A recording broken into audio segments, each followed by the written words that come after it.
Sveiki visi.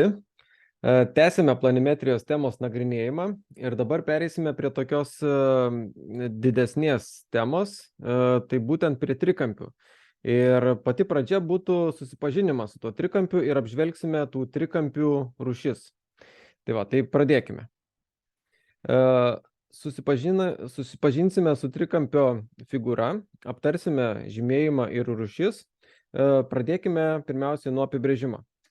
Tai trikampiu vadiname figūrą, kurią sudaro 3 taškai, nesantis vienoje tiesėje ir 3 atkarpos, jungiančios kiekvienus 2 iš tų taškų. Taigi, turime 3 taškus, pasidedame, ar ne? Toliau, tuos 3 taškus A, B ir C vadiname trikampio viršūnėmis. Tai prie tų taškų pasižymime raides, ar ne? Einame toliau. Toliau, atkarpas AB, BC, AB, BC ir AC vadiname trikampio kraštinėmis. Toliau, kartais kraštinės pažymime mažosiamis raidėmis, pavyzdžiui, A, B ir C. Tai va, galimas ir toks pažymėjimas. Toliau, įprasta trikampį žymėti tiesiog tokiu trikampiuko ženklu ir parašyti tas 3 didžiasias raides A, B, C, kad nereiktų vartoti pačio žodžio trikampis. Tai va čia toks būtų sutrumpinimas. Jūs dažnai tokį sutiksite, tai tiesiog supraskite, kad čia yra pasakyta, kad trikampis ABC. Ne? Toliau, trikampio kampus žymime kampo ženklu ir viena raidė. Tai pavyzdžiui, kampas A, kampas B ir kampas C. Ir mes juos tiesiog sužymime va tokiais lankeliais. Pavyzdžiui, jeigu yra kampai skirtingo dydžio, tai tiesiog žymime pavyzdžiui, 1 lankeliu, po to pažymime 2 lankeliais ir galiausiai 3 lankeliais. Tai va, įprasta tiesiog kampus žymėti taip. Toliau, dabar dėmesio, vienas svarbus toks dalykas. Dažniausiai reikėtų dėl tikslumo žymėti kampo ženklų ir 3 raidėmis, nes taip tiksliau yra parodoma, kuris kampas nurodytas. Vidurinė raidė čia parodo viršūnę. Tai, pavyzdžiui, turime kampą BAC, ar ne? 1 lankeliu pažymėta. Turime kampą ABC. Tai va, einame tiesiog nuo A raidės prie B ir iki C. Tai turime 2 lankeliais pažymėtą kampą ABC ir kampas yra, pavyzdžiui, ACB. ACB. Turime 3 lankeliais pažymėtą kampą ir va taip mes jį galim išreikšti. Gerai, einame toliau. Dabar aptarkime trikampių rūšis. Pagal kampų dydžius, turint omenyje vidaus kampus. Taigi, pradėkime. Dabar yra pirmas smailusis. Visi kampai smailieji. Tai turime tiesiog, kad kampas A mažiau už 90, kampas B irgi mažiau už 90 ir kampas C irgi mažiau už 90. Na, kad būtų aiškiau, mums reikalingas brėžinys.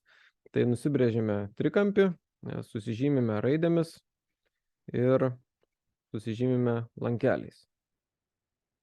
Tai va, ir turime smailųjį trikampį. Tai va, tai taip atrodo smailusis trikampis. Gerai, toliau statusis. Vienas kampas status, kiti 2 smailus.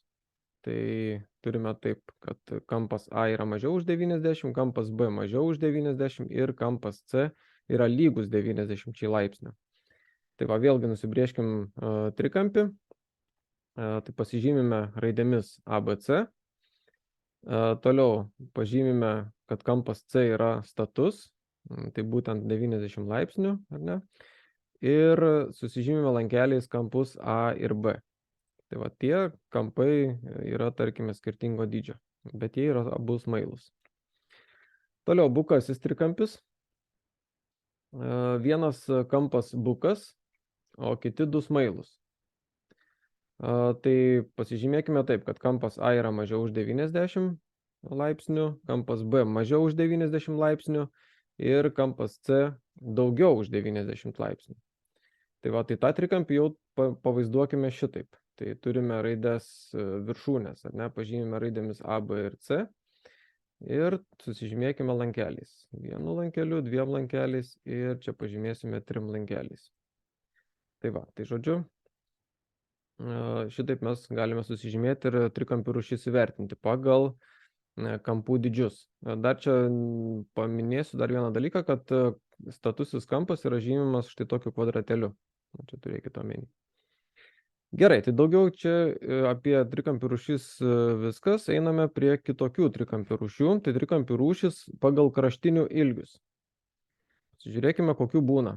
Įvairiakraštis, tai visos kraštinės skirtingo ilgio. Tai reiškia, kad ne viena nebus lygi, taip, kaip pasakyti, visos bus, kitaip tariant, visos bus skirtingo ilgio. Nebus jos vienodas, kitaip tariant. Tai va, tai turime, pavyzdžiui, trikampį ir susižymėm raidėmis A, B ir C. Na ir čia galima pažymėti tiesiog skirtingais brūkšneliais, kad tai reikš, kad yra visiškai skirtingo ilgio šitos atkarpos. Gerai, toliau lygiašonis trikampis gali būti. Tai dvi kraštinės vienodo ilgio, o trečioji kitokio. Tai reiškia, kad AC bus lygu AB.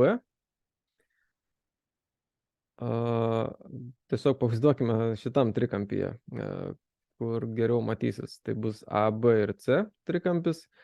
Tai va, turime dvi kraštinės lygės, o kitą turime nelygę. Mes paskui apie lygiašonį trikampį daugiau pakalbėsime išsamei.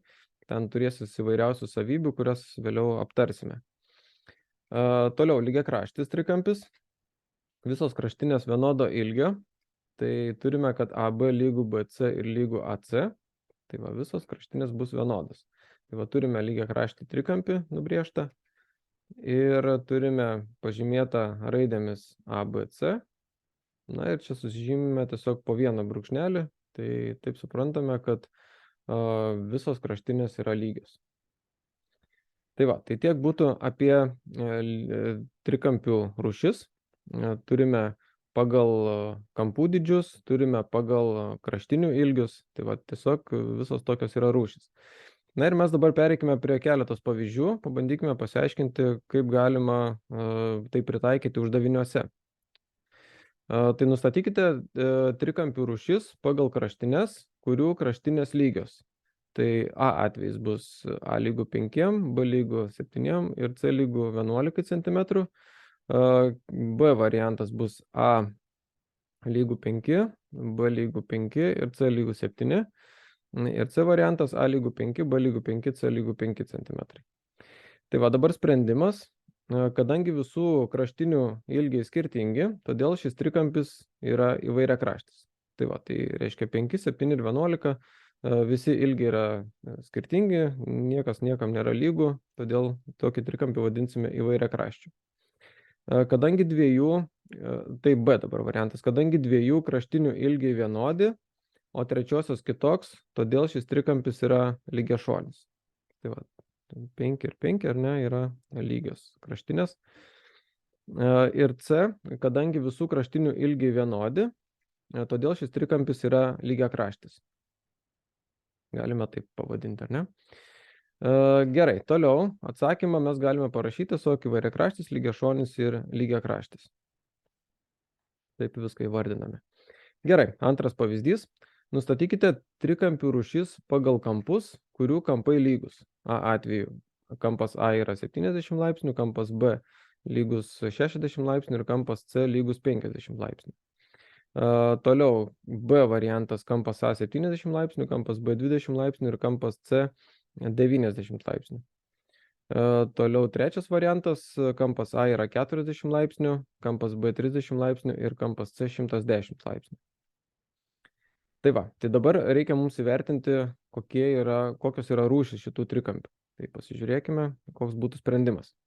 Kadangi visi kampai yra mažesni negu 90 laipsnių, smailus, čia A atveju, ar ne? Visi yra mažesni už 90 laipsnių.